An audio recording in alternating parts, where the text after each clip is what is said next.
just about every aspect of international relations, foreign policy, and diplomacy at one time or another is subject to a negotiation. Negotiations can be about capabilities. Negotiations can be about terms of trade. You can have them say about territory.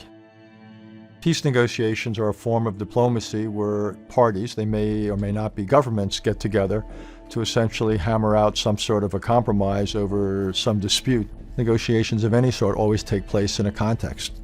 Does the question say whether fighting is going on? What is the relationship between the parties? What's the history of trust or mistrust? How many failed or successful negotiations have there been in the past? What are public attitudes on the various sides? How much space or flexibility do the negotiators have?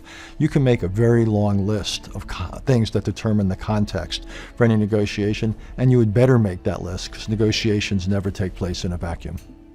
There's no limit to the ways in which an agreement or negotiation can be shaped. You can try to solve everything. You can simply try to solve one piece of it.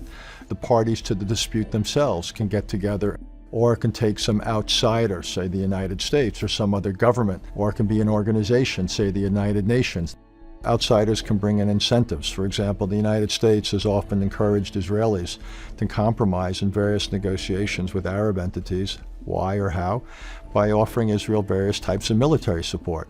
It's important to keep in mind the distinction between negotiations and consultations. The premise of a negotiation is you've got a dispute. There's a degree of specificity, and usually it's to resolve or prevent a disagreement from coming about. Consultations are actually much more forward-looking.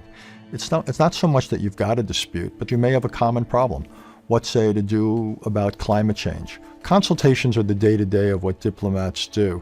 And sometimes they succeed simply by each side walking away with a better idea of what the other side is thinking, what the other side values, so you're able to anticipate how they may act in this or that situation.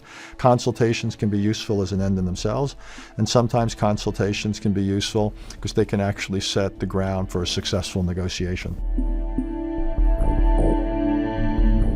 The reason negotiations fail or succeed more than anything else comes down to what I would call ripeness. What that is a measure of whether the various leaders of the sides have the willingness to compromise and agree, and whether they have the ability. It's not enough for one or another side to want an agreement. They have to be strong enough politically to put their name on the dotted line and then sell it to their own respective Congress, Parliament, Politburo, whatever it is. If they are unable or unwilling to make compromises for whatever reason, they lack the political strength, or they think they could do better away from the table, say using arms, then you're not going to get a deal. One of the dangers in a negotiation is trying to get 100% of what it is you want. That's a danger because if you get 100%, you've often created a situation where you can go home and carry your political process, but the other side hasn't. Cyprus is an island that's been now divided for more than 4 decades, but there's been almost nonstop peace negotiations. I was involved for years as the U.S. Representative to the talks, and for one reason or another, the talks have failed. It's almost never for the reason that the ideas were not on the table. The ideas are painfully well known, almost like the Middle East. It's the political barriers, not the intellectual barriers to agreement, that so often explain why you fail to have success. There is a potential downside to trying and failing at peace negotiations. Secretaries of state, presidents, prime ministers, foreign ministers only have so much time. It's what economists call opportunity cost. The time you're spent doing one thing is time and energy you don't have available for something else. Secondly, if you try and fail, people may then lose some respect. You may lose some standing. There's also the problem of people feeling let down.